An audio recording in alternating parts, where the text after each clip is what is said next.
Olá, galera, bom dia. Como vocês estão? Espero que todos bem, com saúde, se cuidando. Queria dizer que eu continuo com saudade de vocês.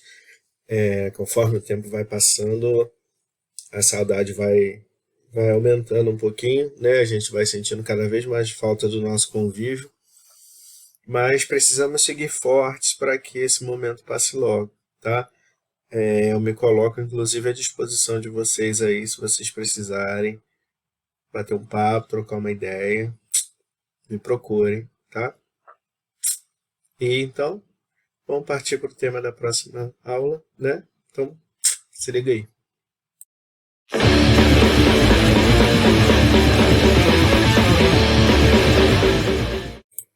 Bom, meus queridos, na aula de hoje a gente vai falar sobre urbanização, que é um tema extremamente importante para a gente, tá?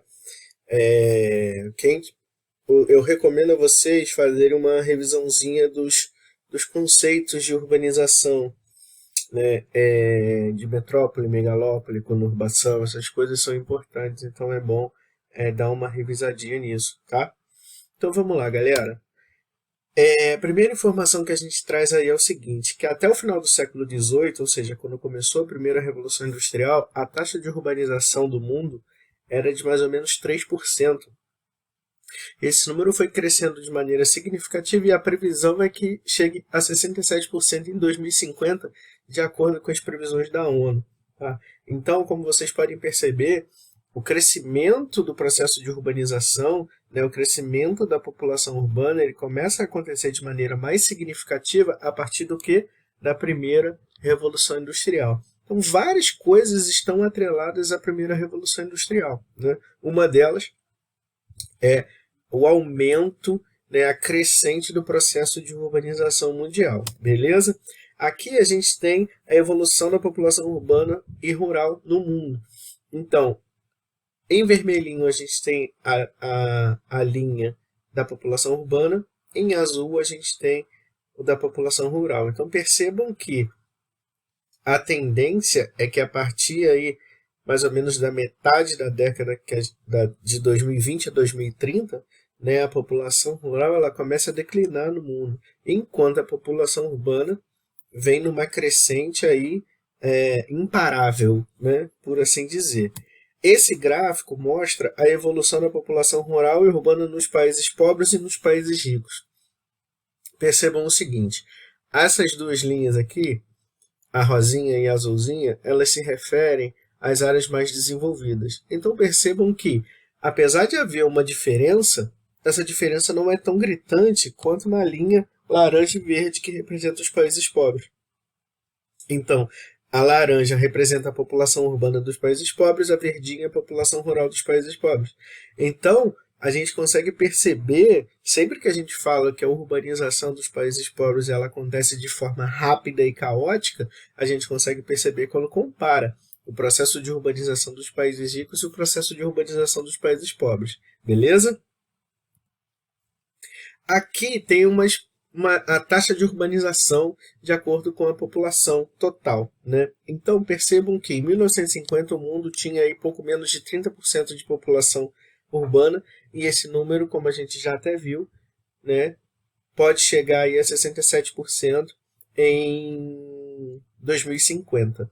Aqui na América Latina e no Caribe, né, que é o que interessa mais para a gente, esse número pula de 41% e a estimativa é que chegue a 86,6% em 2050.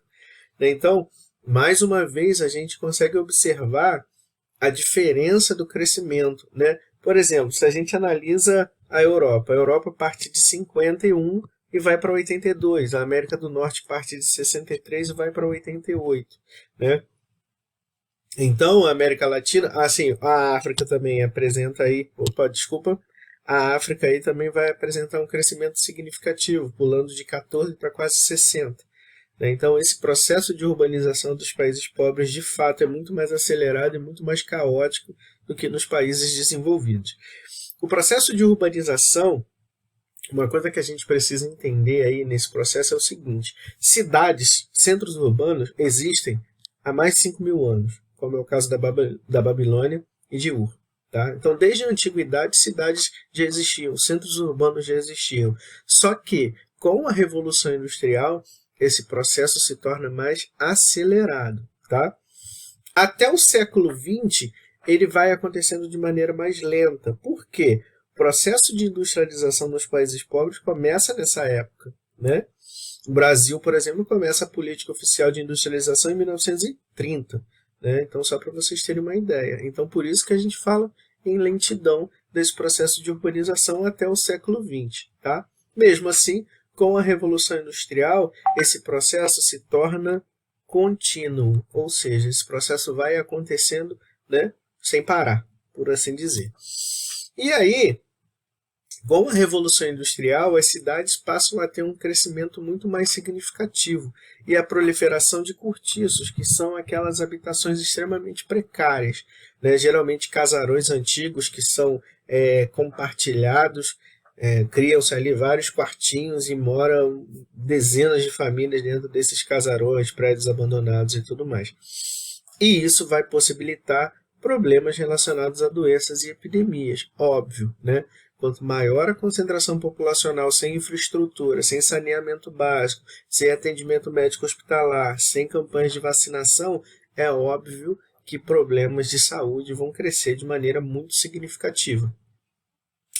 Cabe lembrar que esse período também era marcado por uma profunda ausência de leis trabalhistas. Então, as leis trabalhistas, do jeito que a gente conhece hoje, e que vêm sendo fortemente atacadas pelas políticas neoliberais, como FGTS, férias remuneradas, licença maternidade, tudo isso são direitos trabalhistas que foram conquistados ao longo do tempo e ao longo de muita luta da classe trabalhadora. Né? Então, mas nesse período, no início, não existiam essas leis trabalhistas. Né? Então, assim, era comum você encontrar jornadas de trabalho de 18 horas por dia, era comum os operários dormirem em lugares extremamente precários nas fábricas, né? E por conta dessas condições precárias de trabalho e ao mesmo tempo um receio da classe trabalhadora em relação às máquinas, que surge o movimento de ludismo, né? Que foi um movimento de destruição de máquinas. Isso aí vocês vão estudar de maneira mais profunda em sociologia. Né? Então a gente só usa aqui para contextualizar mesmo esse processo aí de primeira revolução industrial. Aqui nessa imagem aparece eu, né, trabalhando na indústria aqui, ainda muito jovem, como vocês podem ver. É muito sofrido esse período da vida, é muito complicado. Eu fabricava esses negócios aqui, sei lá o que é, que eu não me lembro, que eu era muito jovem, aqui eu mais jovem ainda, trabalhando numa indústria. Então, essas imagens mostram pra gente o quê? Que, de fato, leis trabalhistas não existiam. Olha só, são crianças trabalhando. Crianças trabalhando na indústria, perdão, e em situação precária. Esse moleque aqui está descalço. Né? Então, dá para ver aí como a situação, como o trabalho era tratado, né? Como o trabalho acontecia ainda no século XVIII. Essa aqui é uma imagem de uma praça em Manchester, no Reino Unido, né? E essa imagem a gente já consegue ver alguns sinais desse processo, né? Por exemplo, já começam a aparecer alguns automóveis, né? Embora puxados por carroça, que eu acho que carro mesmo não tinha aqui não. Enfim, o que eu quero mostrar através dessa imagem para vocês é a mudança desse espaço urbano. Né? Então, mudança essa que teve uma influência direta desse processo de industrialização e crescimento da urbanização. Né? Depois da Segunda Guerra Mundial, começa a expansão das empresas transnacionais, começando pelos Estados Unidos. Então, esse processo começa a impulsionar a industrialização dos países pobres. Né? Então, países pobres começam a receber indústrias e o processo de urbanização vai se acentuando. Por quê? O processo de industrialização ele não pode ser visto como uma simples instalação de fábricas.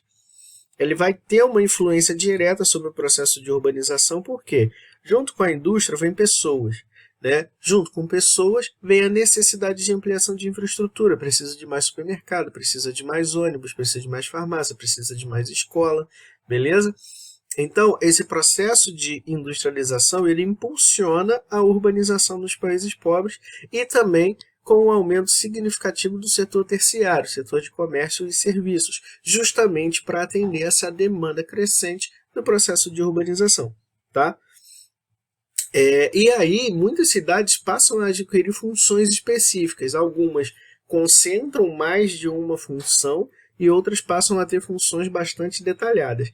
Aqui nessa tabela, a gente consegue ter uma ideia disso que eu estou falando. Por exemplo, Brasília. Brasília é uma cidade com uma função político-administrativa.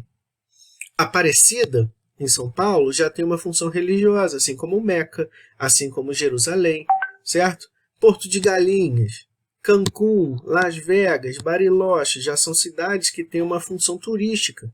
Cidades portuárias, como é o caso de Roterdã, nos Países Baixos, industrial, como é o caso de Córdoba, na Argentina, de Camaçari, na Bahia, e cidades com múltiplas funções, como eu comentei com vocês, que aí entra São Paulo, Nova York, Paris, Tóquio, ok? Então, essas cidades, por conta desse processo, elas passam a adquirir funções específicas. Aqui é uma imagem de Paris, né? Nessa imagem aqui, o Rio Sena, né? A torre da Vivo aqui. Esse é o Museu do Louvre, né? Essa foto fui eu que tirei. Pouquinho antes do coronavírus explodir, gente. Pouquinho antes. Pouquinho. Um dia depois de eu ter tirado essa foto, o Louvre foi fechado em protesto dos trabalhadores contra a reforma da Previdência e as reformas trabalhistas lá da França. Essa imagem também é uma imagem do Rio Sena, mas em outro ponto, né? Já não é mais ali com a vista da Torre Eiffel. Ok?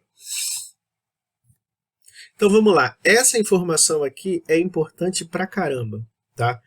Urbanização e industrialização são processos interligados, mas não interdependentes. O que eu estou querendo dizer com isso? Por que eles são interligados? Porque a urbanização, ela impulsiona, ela influencia na industrialização e a industrialização tem influência na urbanização, beleza? Mas não são interdependentes. O que eu estou querendo dizer com isso? Que uma coisa não precisa existir para que a outra exista. Como a gente viu, existem cidades de mais de 5.000 anos, né? E a indústria, ela não precisa necessariamente se instalar em uma área urbanizada. Tanto que hoje a gente tem um fenômeno que a gente chama de urbanização do meio rural, que é exatamente quando indústrias, empresas deixam áreas urbanas e transferem para áreas rurais em busca de menores custos, né? De redução de gastos e tudo mais. Mas isso a gente vai estudar em outro momento, tá? Então, por isso que eu digo para vocês que, apesar de serem interligados, não são interdependentes. Então, a urbanização pode existir sem indústria, a indústria pode existir sem urbanização, embora um estimule o outro. Ok? Beleza? Qualquer dúvida, deixa aí.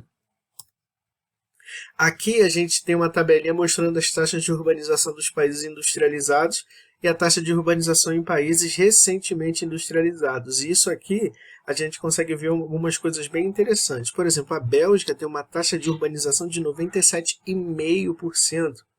O Japão, que é sempre a nossa referência de cidade caótica e tudo mais, chega aí a 90%. Beleza? Mas a gente tem Singapura, que é uma cidade-estado, é um território pequenininho, que tem 100% de população urbana, né? Enquanto a Índia chega aí próximo a 31%. Beleza?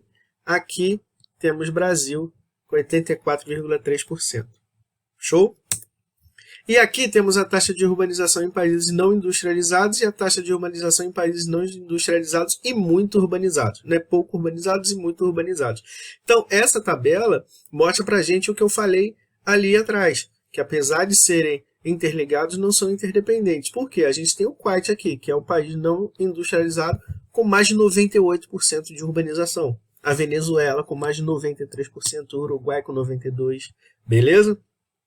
Assim como a gente tem países não industrializados e pouco urbanizados, como é o caso do Haiti, que é o país mais pobre do continente americano, como é o caso de Burundi, que é um paizinho ali na África que passou por uma guerra civil sanguinolenta na década de 90, tem aí mais ou menos 10% de taxa de urbanização, ok? E de maneira geral, meus lindos, a gente pode dizer que as cidades são policêntricas. O que isso quer dizer? Né? Antigamente era normal, era o padrão, a cidade ter um centro, né? Que era o centro da cidade.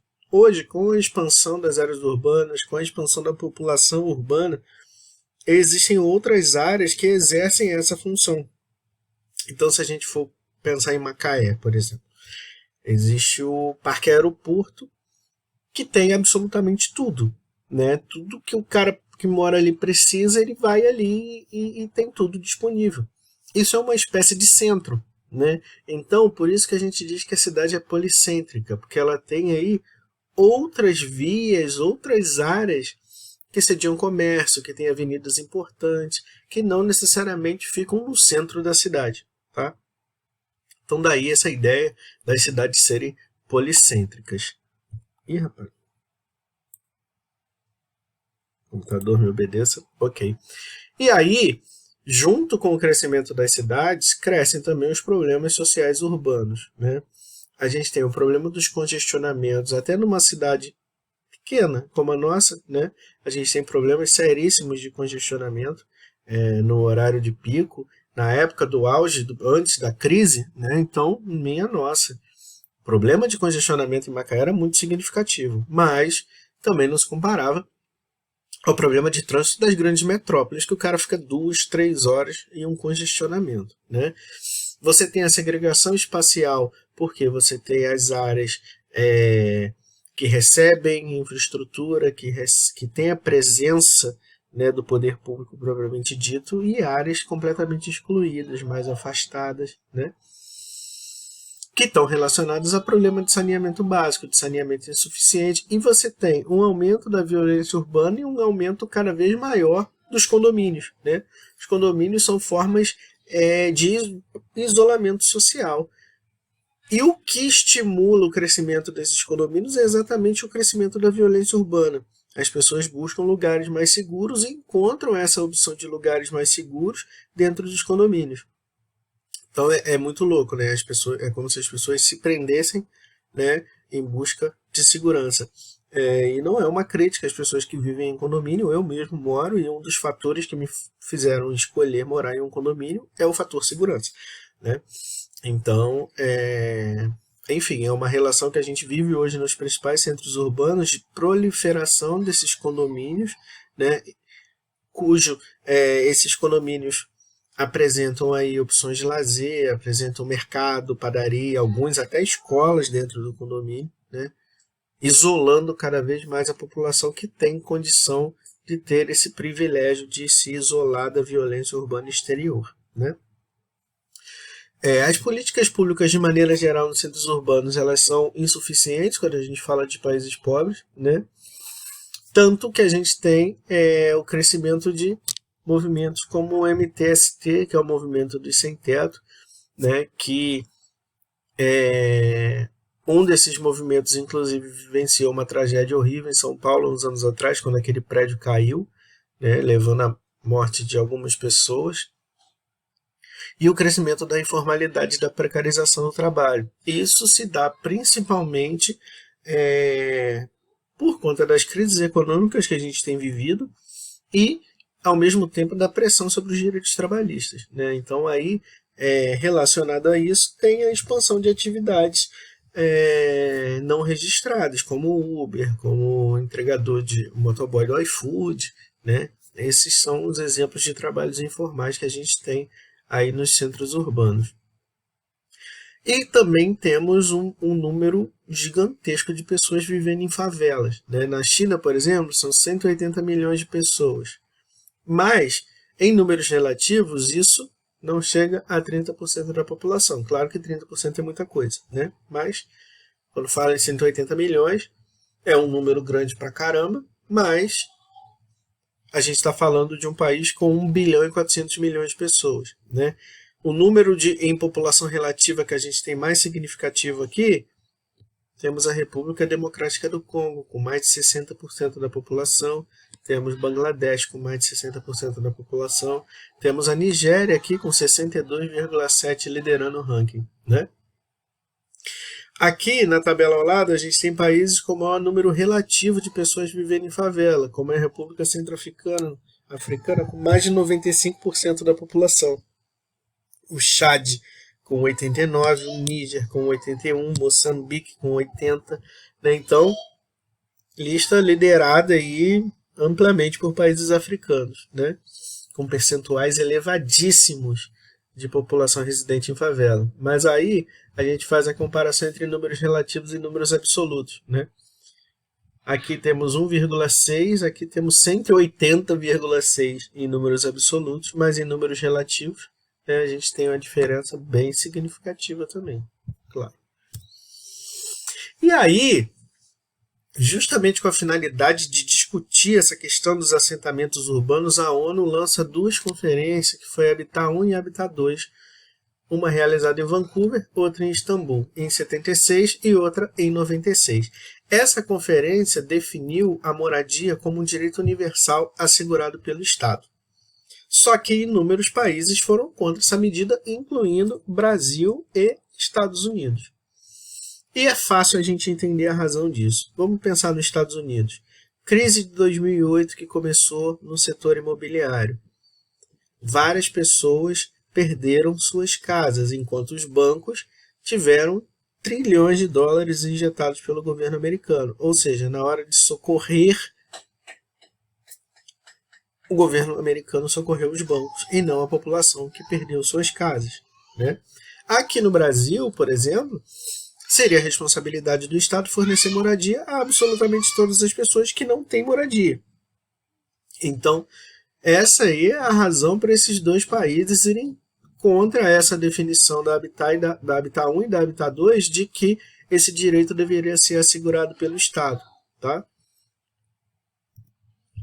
E aqui temos os índices de violência urbana de 2010. Então a gente tem aí o Rio de Janeiro com a taxa de homicídios aí de 1.535 casos no ano, com uma taxa de 24 homicídios para cada 100 mil habitantes. A cidade que aparece com essa relação mais alarmante é a cidade de Maceió, com 110 homicídios para cada 100 mil habitantes.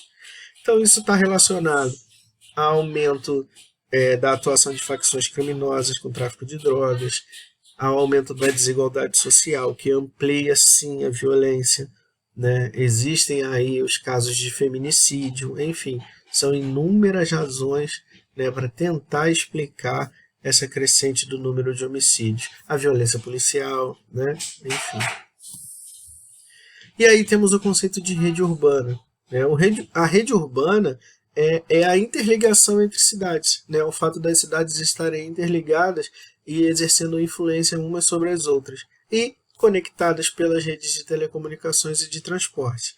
É claro que quanto maior, quanto mais complexa é a economia, é a urbanização, é a quantidade de cidades, mais densa vai ser essa rede urbana, né? Para a gente conseguir visualizar melhor essa ideia de rede urbana, aqui a gente tem uma. Por exemplo, Macaé, Carapebusque, Quissamã, Conceição, Rio das Ostras, são cidades, né, que fazem parte dessa rede urbana. Macaé exerce uma influência grande sobre essas cidades que estão ao redor. Ah, Henrique, então Macaé é uma metrópole? Não, de jeito nenhum, nunca digo uma coisa dessa, tá?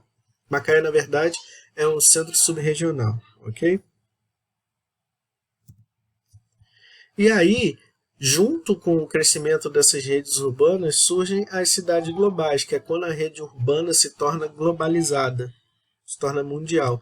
Quando essas cidades se conectam com o mundo inteiro, né, elas representam aí esse grupo de cidades globais. Quem são elas? Nova York, Tóquio, São Paulo, né, são cidades importantíssimas. Londres, são cidades importantíssimas no contexto global. Né? Então, por isso a gente chama essas cidades de cidades globais. Isso também está relacionado àquela revisão de conceitos de urbanização que eu pedi para vocês darem uma olhada. Tá? E aqui a ideia de hierarquia urbana. O antes, com o esquema clássico, e o depois, com o esquema atual. Percebam o seguinte, antes existia uma hierarquia a ser respeitada. em termos de comunicação entre centros urbanos, né, como vocês podem ver aqui.